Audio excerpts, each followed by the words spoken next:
코로나 상황이 우리의 예상보다 많이 길어지고 있습니다.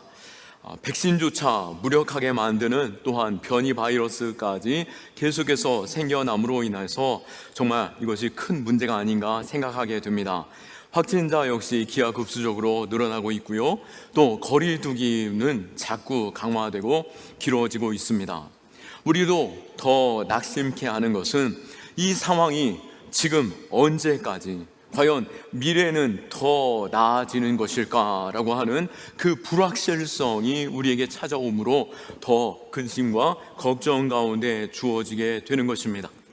그러나 우리의 믿음의 사람들은 어떠한 경우라 할지라도 낭망하지 말아야 할 것입니다. 할렐루야. 일본 기독교 신학자인 우찌무라 간조는 그의 책에서 예수 믿는 이유에 대해서 이렇게 설명한 것이 있습니다. 예수를 통해서 산을 피해 가기 위해서가 아니라 산에 오르기 위해 예수를 믿는 것이다. 예수를 믿는 것은 어려움을 피하기 위해서 내가 예수를 믿는 것이 아니라 내게 어려움이 찾아온다 할지라도 예수 그리스도로 말미암아 능히 그것을 돌파하기 위해서 내가 예수를 믿는다라고 고백하고 있는 것이죠. 물론 예수 믿음으로 우리는 천국을 바라보고 천국의 믿음 가운데 나아가는 것이죠. 그러나 이 땅에 사는 동안 우리는 이 땅에 살 때에 예수 믿음으로 인하여서 단순히 그냥 행복하고 부자 되고 내게 만족함 되는 것, 그것만으로 내가 예수 믿는 것이 아니다라고 하는 것입니다. 예수 믿음으로 말미암아 우리에게 주어지는 어떠한 상황조차 믿음으로 돌파하는 그 은혜, 그 놀라우신 그 사랑, 또 그 믿음이 우리 안에 있는 것, 그것이 바로 믿는 자의 삶이 되어야 하는 줄로 믿으시기 바랍니다. 참된 신앙이란 현재 자신에게 주어진 문제를 외면하거나 눈감아 버리는 것이 결코 신앙이 아닐 것입니다. 참된 신앙은 우리에게 주어진 모든 상황조차 믿음의 눈으로 바라보고 믿음으로 돌파하고 마주대하고 넘어서는 것, 그것이 신앙일 것입니다. 어쩌면 인간적인 그런 생각 속에서 가장 큰 두려움, 가장 큰 문제다라고 한다면 여러분에게는 무엇이 가장 큰 문제고 두려움이겠습니까? 그것은 아마 모든 인간이라면 죽음의 문제가 아닐까 생각해 보게 되는 것이죠. 죽음보다 우리의 인생을 더 절망케 하는 것이 무엇이겠습니까? 그런데 오늘 주님은 이 죽음조차도 해결하고 계심을 보게 됩니다. 죽어 나흘이나 되어 어쩌면 썩어졌고 냄새나는 것이 당연한 그 나사로를 무덤 가운데 살아나게 하시고 그를 통하여서 자유케 하시는 것들을 우리는 보게 되는 것입니다. 지금 내 현실을 돌아볼 때 마치 죽은 나사로와 같이 너무나도 답답하고 절망적이고 소망이 끊겨 있고 또 정말 썩어 문드러져가는 그러한 심정으로 이 자리에 앉아 계시는 분 계십니까? 또 불확실한 미래로 인하여서 너무나도 캄캄하고 두려운 가운데 계시는 분 계십니까? 오늘 예수 그리스도께 담대히 나아가는 자 될 수 있기를 축원하고 주님의 음성 들음으로 일어서는 자 될 수 있기를 축원합니다. 주님이 함께 하실 때에 이 모든 것조차 우리는 능히 돌파하고 이겨내고 다시 사는 역사가 있는 줄로 믿으시기 바랍니다.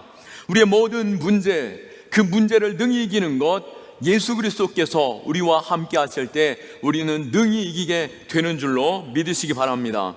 그렇기에 오늘 4절 말씀에 볼 때에 예수께서 들으시고 이르시되 이 병은 죽을 병이 아니라 하나님의 영광을 위함이요 하나님의 아들이 이로 말미암아 영광을 받게 하려 함이라 하시더라 라고 말씀하신 것처럼 내 삶에 주어진 모든 문제, 죽음과 절망과 같은 그 문제조차도 하나님께 영광이 되어지며 내 삶을 통하여 하나님이 더욱더 드러나는 은총이 있기를 축원합니다.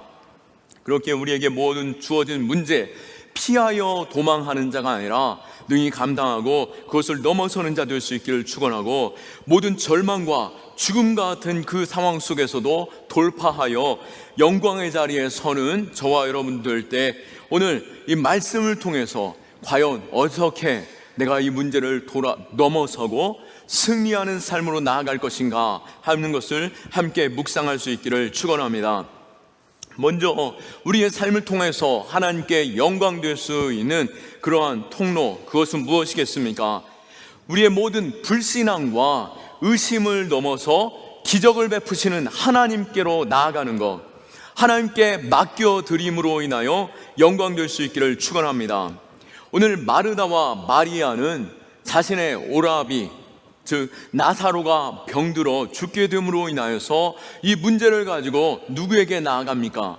이웃에게 찾아가거나 끙끙대면서 자신들이 이것을 감당하려 하기보다도, 또 어떠한 의사에게 그를 이끌어 갔다라고 말씀하기보다도 그들은 즉각적으로 예수님께 이 문제를 가지고 나아간 것을 보게 됩니다. 3절 하반절 말씀에 그 누이들이 예수께 사람을 보내어 이르되 주여 보시옵소서, 사랑하시는 자가 병들었나이다. 아멘. 삶에서 우리에게 어떤 문제가 발생할 때 우리는 즉각적으로 그 문제를 어떻게 바라보고 계십니까? 그 문제를 믿음의 눈으로 바라볼 수 있기를 원하고, 하나님께서 이 문제를 허락하신 이유가 무엇인지, 또 이 문제를 하나님께서 허락하시고 이 문제를 해결해 가실 때 하나님께서 내 삶에서 어떻게 이 문제를 붙잡고 해결하기를 원하시는지 주님께로 이 문제를 가지고 나아갈 수 있기를 축원합니다. 그리고 나아가라 하는 곳에 믿음으로 발걸음을 옮기며 나아가는 것, 그것이 바로 참된 신앙인인 것이죠. 내 믿음의 좌표, 그것은 바로 내가 문제를 만났을 때 어떻게 반응하느냐, 그것이 바로 내 믿음의 좌표가 되는 것입니다. 우리가 여러 가지 문제를 만났을 때 그 문제를 가지고 주님을 찾아가는 것, 그 믿음이 우리에게 있어야 하는 것입니다. 문제를 가지고 주님께로 찾아간다는 것은 내 모든 삶의 주권이 주님께 있습니다. 내 생명이 주님께 있고, 인생의 답이 주님께 있고, 인생의 희망찬 미래 역시 주님께 있습니다 라고 고백하는 신앙 고백인 것이죠. 우리 안에 이러한 신앙 고백의 삶이 있기를 원하는데요, 그러한 신앙 고백의 삶을 살아갈 때 하나님께서 길을 주시고 지혜를 주시고 능력 주시고 영광 나타내 보이시는 줄로 믿으시기 바랍니다. 사실 문제에 집중해 있는 우리의 시선, 그 시선을 하나님께 돌리는 것, 그것은 말은 쉽지만 즉각적으로 내가 그것을 마주칠 때, 마주대할 때 내 시선을 옮기는 것은 결코 쉽지 않다라는 것, 우리 자신을 돌아볼 때 너무나도 잘 알고 있습니다. 단순해 보일지 모르겠지만 이것은 위대한 전환인 것입니다. 내 삶을 하나님께 맡겨드리는 것, 그것이 바로 우리의 신앙의 시작, 믿음의 시작이고 해결의 시작점이 되는 줄로 믿으시기 바랍니다. 한 가정이 있습니다. 어린 아이들, 이 3남매가 있었는데요, 막내 아이가 여자아이인데요, 막내 동생이 줄넘기를 하려고 줄넘기를 서랍에서 꺼내는데요, 이게 웬일입니까? 이 줄넘기가 다 엉키고 망가져 있는 것이었습니다. 오빠들에게 그 줄넘기를 가져가 보았지만, 오빠들이 줄넘기를 풀려고 해보았지만 점점 더 꼬여져만 가는 것처럼 느껴집니다. 그런데 마침 아빠에게는 지금 손님이 찾아와서 서재에서 매우 진지하게 두 분이 이야기 나누고 있는 것을 보게 된 것이죠. 그때 막내 여동생이 아빠에게 가지고 들어가려고 하는데 오빠들이 말립니다. 그러나 이 아이가 살며시 문을 열고 들어갔고 그 줄넘기를 매우 진지하게 대화 중에 있는 아빠 무릎에 살짝 놓고 나오는 것입니다. 아빠는 여전히 그 손님과 진지하게 이야기를 나누지만 그 손에서는 만지작 하면서 그 줄넘기를 하나씩 풀기 시작하셨고, 그 줄넘기를 아빠 옆편에 내려놓았습니다. 조금 뒤에 어린아이가 문을 빼꼼히 열었을 때 아빠 옆에 줄넘기가 가지런히 놓여있는 것을 보고 살짝 들어가서 줄넘기를 가지고 나옵니다. 어떻습니까? 우리 안에도 이러한 믿음이 있습니까? 이 믿음, 비록 내 하나님이 바쁘신 것처럼 느껴지고, 과연 하나님께서 이 작은 문제에 대해서, 너무나도 큰 문제들 앞에 계시는 하나님이 내 작은 문제까지도 관심이 있으실까라는 생각을 가질 수 있겠지만, 내가 믿음으로 하나님께로 그 문제를 가지고 나아갈 때 하나님께서는 능히 그 문제를 해결하시고 내 아버지가 나의 아버지이심을 분명하게 나타내 보이시는 증거들을 보여주실 줄로 믿으시기 바랍니다. 우리의 인생의 문제들을 만났을 때 큰 어려움이나 작은 어려움조차 하나님께로 가지고 나아갈 때 능히 하나님께서 답이 되는 줄로 믿으시기 바랍니다. 큰 어려움 만났을 때 우리는 쉽게 아이고 죽겠다, 아이고 죽겠다, 아이고 내가 죽지라고 말하지 않고 우리의 이 죽겠다라고 하는 이 문장을 조금 더 늘려서 아이고 죽게 있습니다, 내 문제는 주님께 있습니다, 주께 있습니다, 주께 있습니다 라고 고백함으로 하나님의 역사를 맛볼 수 있는 저와 여러분들 될 수 있기를 원합니다. 주님께서도 구하라 그리하면 너희에게 주실 것이요, 찾으라 그리하면 찾아낼 것이요, 문을 두드리라 그리하면 너희에게 열릴 것이니 구하는 이마다 받을 것이요, 찾는 이는 찾아낼 것이요, 두드리는 이에게 열릴 것이니라 라고 말씀하십니다. 이 믿음과 이 은혜가 우리에게 동일하게 있기를 예수 그리스도의 이름으로 축원합니다. 또한 우리의 불신앙 가운데 하나님의 영광을 볼 수 있는 그 길은 무엇입니까? 그것은 바로 의심을 넘어서서 하나님의 때를 잠잠히 기다리는 것입니다. 6절 말씀에 나사로가 병들었다 함을 들으시고 그가 계시는 곳으로 이 문제를 가지고 나아갔을 때 예수님께서는 나사로가 병들었다 함을 들으시고 나서 즉각적으로 나사로에게 찾아가지 않았습니다. 예수님께서는 계시던 그곳에서 이틀을 더 유하시더라라고 말씀하고 있습니다. 예수님은 나사로가 그 죽게 되었던 그 병들었다라는 소식을 듣고도 사랑하는 자임에도 불구하고 즉각적으로 달려가신 것이 아니라 그곳에 왜 이틀이나 머물러 계셨을까요? 결국 어떻게 되었습니까? 그 사이에 나사로는 병이 깊어짐으로 말미암아 죽고 말았다라고 본문은 전하고 있습니다. 예수님이 머무셨던 그 시간, 그 기다림 때문에 나사로가 죽게 된 것입니다. 이 일을 통해서 나사로의 가족들은 어떠한 심정, 어떠한 마음이 들었겠습니까? 과연 예수님이 우리를 사랑하는 것이 맞는가? 예수님께서 진정 우리를 사랑하셔서 즉각적으로 우리의 필요에 도움되실 분이 맞으신가? 왜 주님께서는 오시지 않으셨고 결국 우리의 오빠들을 죽게 내버려 두신 것일까? 그 사랑조차 의심하게 되고 주님의 그 외면과 거절 속에서 상처와 또 더 나아가 그 믿음조차 잃어버리게 되는 그 상황에 놓여지게 되었다라고 하는 것입니다. 사랑하는 사람이 죽어가는데 어떻게 그럴 수 있을까? 어찌 마음 상하지 않을 수 있겠습니까?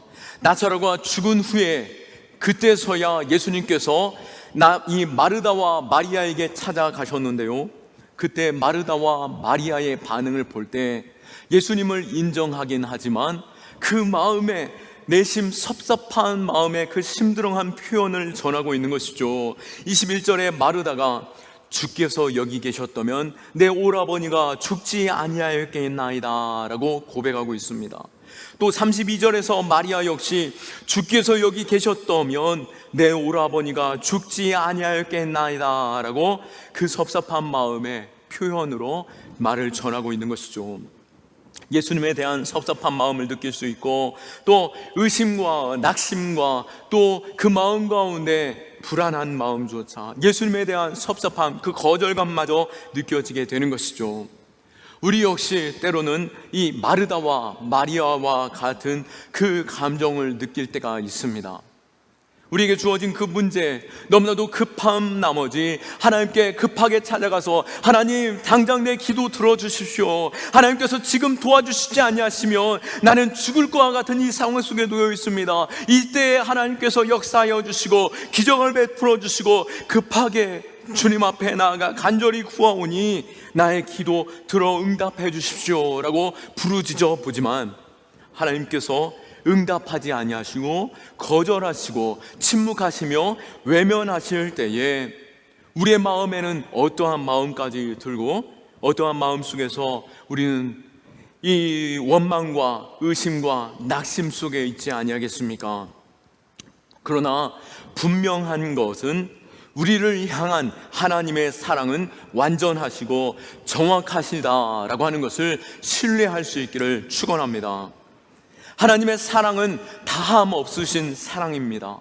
우리 아버지는 선하시며 의로우시며 우리에게 선하신 그 길로 인도하신 하나님, 우리를 향한 하나님의 생각은 매우 크고 위대하시며 평강 주시길 원하시고 우리에게 희망찬 미래를 생각하고 계시는 분이십니다. 또한 우리를 향한 하나님의 의지는 우리가 하나님을 멀리 떠나 새벽 날개치며 저 바다 끝에 거할지라도 주께서 그곳까지 찾아오셔서 우리를 붙들어 주시고 위로해 주시고 승리케 하시는 분이신 것입니다. 우리의 함께 하시기 원하시고 우리에게 사랑 베풀어 주시는 하나님은 어떠한 무엇이 우리의 사랑을 갈라놓으려 한다 할지라도 그것을 끊을 수 없고 결코 우리를 외면하시지 아니하시는 하나님, 그 하나님을 신뢰할 수 있기를 축원합니다. 그 무엇과 견줄 수 없는 그 사랑, 우리를 이끄시고 복 주시기를 원하시는 그 하나님을 신뢰하며 하나님께로 나아가야 하는 것이죠. 그러나 오늘 이 나사로와 그 가정이 경험한 이 문제를 만났을 때 우리의 마음 가운데 섭섭함이 있다 할지라도 그 상황조차 하나님께서 허락하셨을 때 우리는 크신 하나님의 뜻을 기다리며 우리가 다 헤아려 알지 못하지만 하나님의 이루실 그 일에 있어서 잠잠히 믿음으로 하나님의 때를 기다릴 수 있는 믿음이 있기를 축원합니다. 우리는 하나님을 신뢰하는 가운데 적극적으로 기도하고 적극적으로 기대하고 적극적으로 기다려야 하는 것입니다.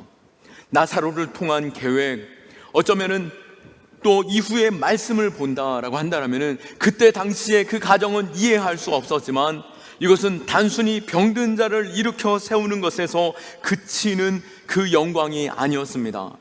이미 죽어 나흘이나 된 시체조차 살리는 기적을 베풀어 주시는 영광이었으며 또 예수님께서 사망과 권세와 모든 영광을 나타내 보이시는 구주 되시는 그 증거를 나타내 보이시는 분이시고 또 십자가에서 죽으셨다가 사흘 만에 다시 살아나시며 영원한 하나님의 나라와 다시 사는 그 부활을 약속하시기 위한 그 증거를 보이는 통로로 삼으셨다라고 하는 것입니다.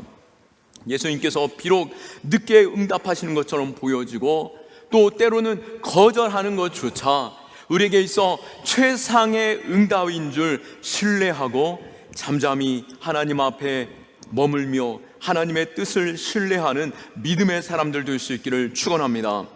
결국 살아난 나사로를 통해서 예수 그리스도께서 하나님께서 영광 받으실 뿐만 아니라 또한 그 가정을 통해서 많은 유대인들조차 예수를 믿게 되는 그 영광이 있게 되는 것이죠. 45절에 보면은 마리아에게 와서 예수께서 하신 일을 본 많은 유대인들이 그를 믿었더라라고 말씀하고 있습니다.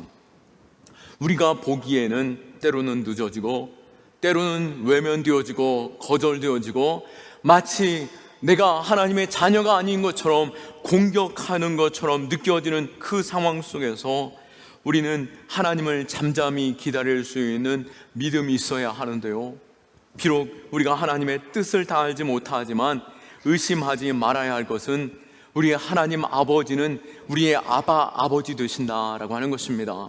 진정 자녀를 사랑하는 부모다라고 한다면은 어찌 그 부모가 예리한 칼을 자녀에게 쉽게 권해주고 또 이 세상 가운데 물질의 그 풍요를 갑작스럽게 그들에게 준비되어진 상황이 되지 않음에도 돈을 그들에게 많이 주어줄 수 있겠습니까? 충분히 자녀들이 훈련되어지고 조심스럽게 그것을 잘 다루어지는 때가 될 때까지 우리를 훈련시키시고 어루만지시고 지혜롭게 하시고 감당할 만한 그때에 날카로운 칼과 또 재정까지도 우리에게 풍성하게 해주시고 잘 관리하게 하시는 것이죠. 하나님의 그 축복과 기도 응답 역시 나의 시간, 나의 때, 나의 방법이 아니라 하나님의 방법, 하나님의 뜻, 하나님의 때에 반드시 이루어짐을 믿고 조급해하지 말고 기도하며 기대하고 기다릴 수 있기를 원하고 또 때로는 그것이 내게 거절되어진다라고 할지라도 그것이 내 삶에, 내 가정에, 내 인생에, 내 모든 공동체 가운데 복이 되는 줄로 믿으시기 바랍니다. 우리 안에 불신앙의 의심, 그 거대한 돌을 옮겨 하나님의 때를 기다릴 수 있는 믿음 있기를 축원합니다.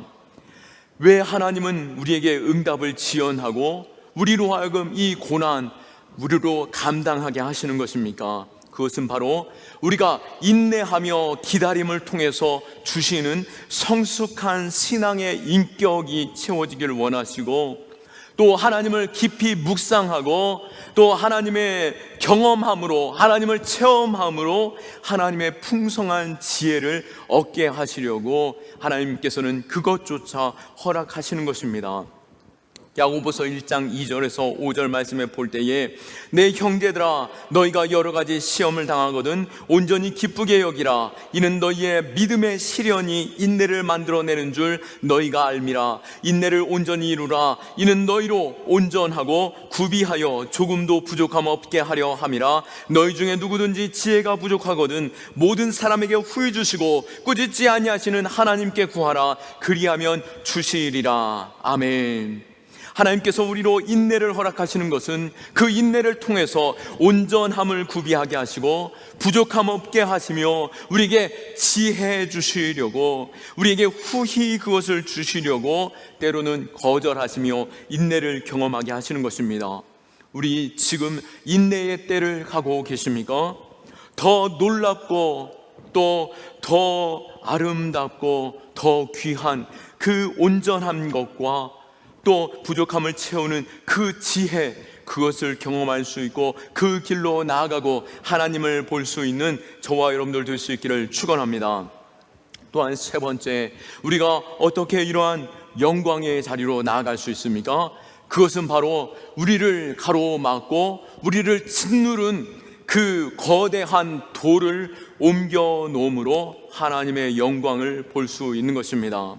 성도의 삶의 문제, 때로는 우리를 절망케 할 수 있고요, 또 우리의 시선을 옮겨 하나님의 영광을 바라볼 수 있도록 우리를 이끄시는데요, 우리는 이때에 예수님께서도 이 아픔을 아시고 또 우리와 함께 울어주시는 분이심을 알고 먼저 주님께 위로함을 얻고 주님께로 나아가기를 원합니다. 우리로 낙심케 되어지는 이 상황 속에서 주님께서 우리를 위로하시고 우리와 함께 울어주시는 분이심을 알고 주께로 나아가야 할 텐데요, 우리 주님은 우리의 모든 아픔을 아시고 동정해 주시는 분이십니다. 히브리서 4장 15절 말씀에 우리에게 있는 대제사장은 우리의 연약함을 동정하지 못하실 리가 아니요 모든 일에 우리와 똑같이 시험을 받으신 이로되 죄는 없으시니라 라고 말씀하십니다. 예수님께는 죄가 없으심에도 불구하고 그 많은 시험과 고난과 아픔과 눈물을 흘리신 분이시죠. 그렇게 함으로 우리의 모든 연약함과 아픔과 슬픔과 고통을 아시며 우리를 어루만져 주시고 위로해 주시고 함께 울어주시는 분이십니다. 오늘 본문에서도 주님께서는 이 아픔에 함께 울어주고 계십니다. 34절에서 35절에 볼 때에 예수께서 그가 우는 것과 또한 함께 온 유대인들이 우는 것을 보시며 심령에 비통히 여기시고 불쌍히 여기사 이르시되 그를 어디에 두었느냐 이르되 주여 와서 보옵소서 하니 예수께서 눈물을 흘리시더라. 아멘. 주님의 눈물은 단순히 사랑하는 이를 잃어버림으로 인하여 흘린 눈물이 아니었습니다. 바로 사랑하는 가정, 그들이 이 인생의 고통 가운데 탄식해야 하는 것을 위로하시며 그들과 함께 울어주시는 것이고, 또한 그들이 하나님의 영광을 바라보지 못하고 이 땅의 문제에 잠식되어져서 비통함 가운데 있는 것을 보시며 그 영혼의 안타까움을 보시며 함께 울어주고 계시는 것입니다.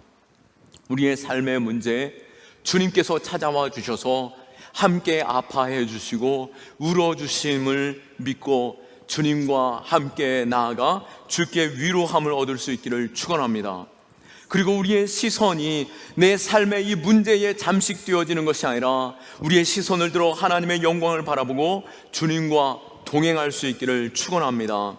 40절 말씀에 네가 믿으면 하나님의 영광을 보리라 라고 말씀하고 있습니다. 우린 이렇듯 믿는 자 되어야 할 것입니다. 우리의 믿음은 무엇입니까? 예수님께서 나는 부활이다 라고 말씀하시면서 23절 말씀에 내 오라비가 다시 살아나리라 라고 말씀할 때에 마르다 역시 24절에 예 주님 마지막 날에 주님 오시는 그날에 부활의 때에 다시 살아날 줄을 내가 아나이다 라고 고백하고 있습니다. 우리가 잘 알고 있는 부활인 것이죠. 그러나 주님께서는 단순히 부활을 아는 것에서 그치시는 분이 아니신 것입니다. 주님께서는 그냥 단순히 알고 그때를 기다리며 지금 이때 아파하는 것으로 그치는 것이 아니라 지금 이 삶에 주님께서 찾아오셨고 주님께서 위로해 주시며 나와 함께 동행하시고 그 모든 문제 능히 돌파하기를 원하시는 분이신 줄로 믿으시기 바랍니다. 이 죽음의 문제도 주님께서 함께 하실 때에 능히 감당할 수 있는데 우리의 인생의 문제 주님께서 함께 하실 때 능히 돌파하지 아니하겠습니까? 이때에 주님이 나와 함께 하심을 믿고 믿음으로 이 문제를 돌파하며 하나님의 영광 보기를 원하는데요, 먼저 자신의 문제를 가지고 내 삶에 하나님의 영광을 보여야 하는 것이죠. 흔들림 없는 믿음으로 내 모든 것을 가지고 주님 앞에 가지고 나아가야 하는 것입니다. 비록 고난 가운데 있다 할지라도 사도 바울이 빌립보서 1장 20절에서 21절에서 고백한 것처럼 내가 비록 고난 중에 처한다 할지라도 부끄러움 가운데 이 모든 일을 당한다 할지라도 또 내가 이 문제로 인해서 살든지 죽든지 내 안에서 그리스도가 존귀하게 된다라고 한다면 나의 죽음조차도 유익함이라 라고 말하고 있는 것이죠. 어쩌면 나사로가 이 자리에서 그대로 죽어진다 할지라도 그 죽음조차 하나님께 영광 되어진다라고 한다면 그 죽음이 하나님 내 안에서 그것으로도 만족하며 그것이 내게도 유익합니다라고 고백할 수 있는 믿음, 그 자리까지 우리가 나아갈 수 있기를 축원합니다. 하나님의 약속의 말씀 붙잡으며 주님 오신 그날 부활의 신앙뿐만 아니라 이 땅에서 살아가는 이때조차도 죽음의 위기조차 주님이 나와 함께 하실 때에 내가 살아날 줄 믿습니다, 이 모든 문제에 능히 돌파할 줄 믿습니다 하며 고백하며 주님과 동행해야 하는 것이죠. 예수님께서 내가 이것을 믿느냐라고 말씀하실 때에 예 믿습니다 라고 고백하면서 주님과 동행할 때에 주님께서 이 모든 문제 능히 돌파하게 하실 줄로 믿습니다.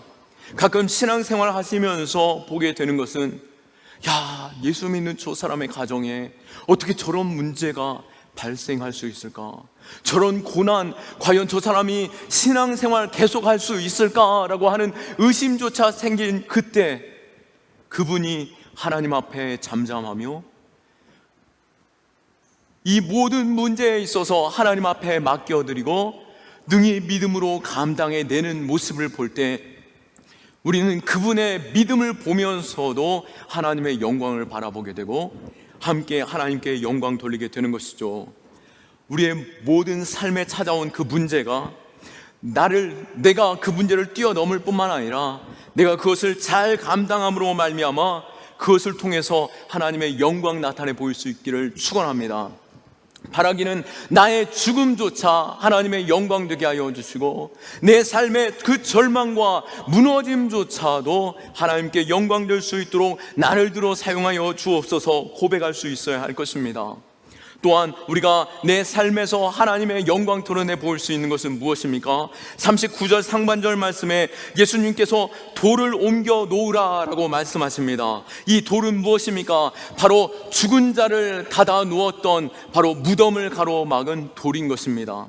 팔레스타인 지역과 이 유대인들은 사람이 죽게 되면 동굴에 넣게 되는데요, 그 동굴에 커다란 바위를 수많은 사람들이 함께 옮겨서 완전히 그 바위를, 그 동굴을 막아 놓게 됩니다.